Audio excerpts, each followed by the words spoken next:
this shirt is like whack. I don't know if I should wear this while I'm pregnant because it's just kind of like, whew.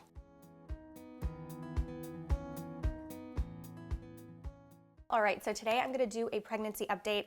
I know I said I was gonna do these on my other channel, but a lot of you have been asking me here.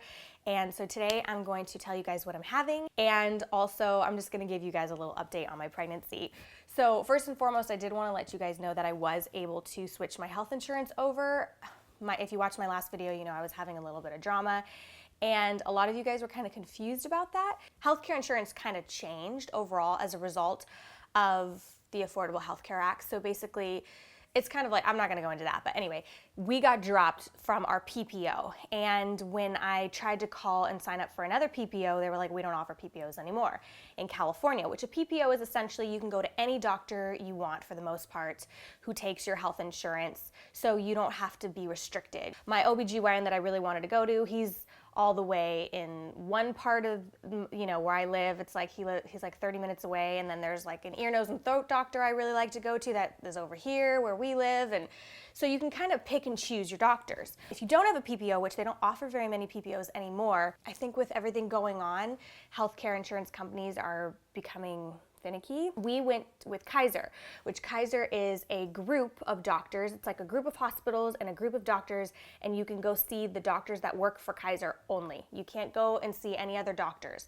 I had a doctor I really liked for Kaiser, my general practitioner, but he retired this year, so that was kind of a bummer. And Byron had Kaiser before, and we liked it.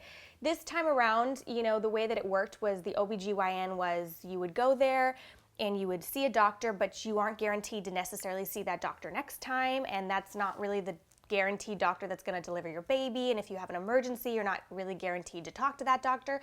So you end up getting a lot of different opinions from different doctors. They work as a team, but I felt that every doctor gave me different opinions, and it was really like mixed.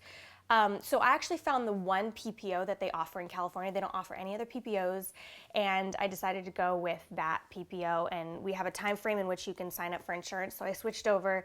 Now I'm able to go to my OBGYN who delivered Oliver. I love him, and right away, like the first thing he said to me when I went to go visit him, he was like, we're gonna find out what you're having today, and then when we left, he told me, you know, feel free to call me 24 hours a day, 7 days a week. I'm always available for you. And so you can page him and he'll call you back.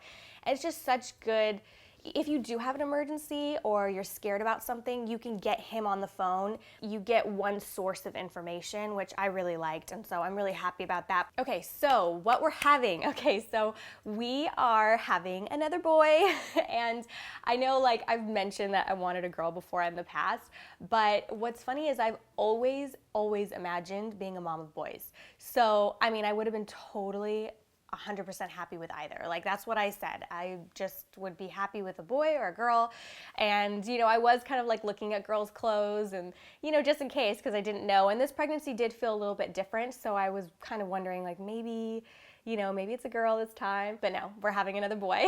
And like I said, that is something that I always envisioned probably from the age of like 6 or 7. I just had like this, you know, vision of my future, and I just always imagined myself being a mom of boys. So I guess that was true. That came true. That's my destiny in life.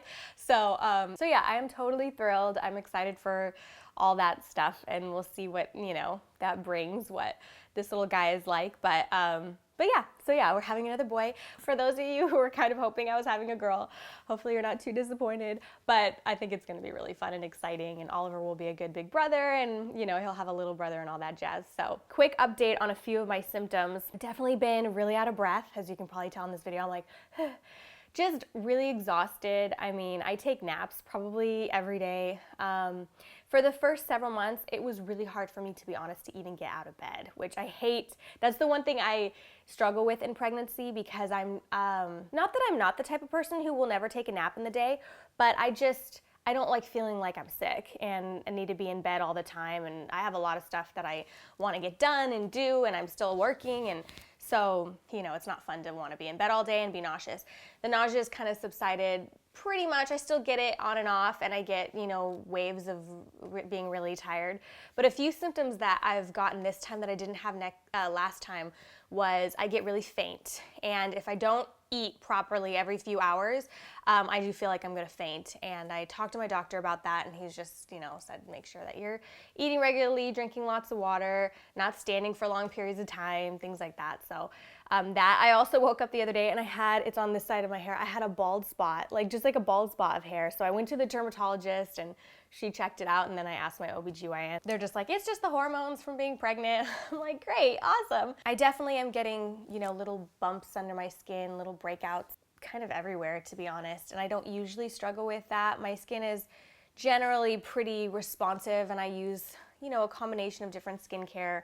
I am pretty consistent with using some type of Retin-A when I'm not pregnant, and I can't use that right now. So there's a lot of products that you look in your skincare and you're like, oh man, I can't use that right now. I don't feel like I'm one of those women that glows when I'm pregnant. I'm like, I feel like my skin just, breaks out and all that stuff. So it is what it is. It's totally fine. But those are just, one of the symptoms. Balding, breaking out. So I'm balding, breaking out, and almost fainting. So yeah, those are pretty much the symptoms I'm having. My stomach, my boobs are huge. They're getting giant. And my stomach, I'll insert a little picture. I have been putting little updates on my Instagram stories. So yeah, but my stomach, it's weird. I don't want to say it goes in and out of looking pregnant, but it kind of does. And also depending on what I'm wearing. Yeah, those are pretty much my symptoms for 18, 19 weeks. Moving on, full steam ahead, people.